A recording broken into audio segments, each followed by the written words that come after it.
मी माझ्या नवऱ्याचेच नाही तर मी माझ्या बाळाचे पण प्रोडक्ट्स वापरायला लागले. आता लाज वाटली पाहिजे मला. कॅमेराकडे बघतोय तो तुझ्याकडे बघतच नाहीये, मी तुझ्याकडे बघतोय.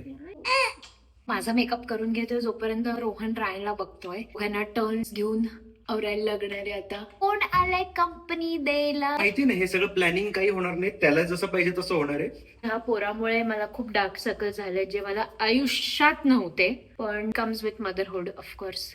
मला लग्नाला जायचंय and these are the only products I have. मी स्वतःचे प्रोडक्ट्स पॅक करायला विसरली. खूप भारी कन्सिलर आहे. काजळ असं आहे की कितीही आंघोळ करा तुम्ही निघत नाही. ब्लश खूप मिनिमल आहे. म्हणजे तुम्ही म्हणाल की ही लग्नाला एवढूसा मेकअप करून चालली आहे. मी ब्लिंकिट करून बरेच प्रोडक्ट्स मागू शकते तसे, बट गरज नाहीये. Anyway star of the wedding will be रायन. काही कौतुक नाही राहिलं आता आमचं. इन्व्हिटेशन रायनला मिळालं होतं आणि मग आम्हाला मिळालं. मी टेक्निकली माझं मॉइश्चरायझर विसरली आहे. So guess what I have. Amazing brow pencil brand गेलंय मला आठवत नाहीये. It's really nice.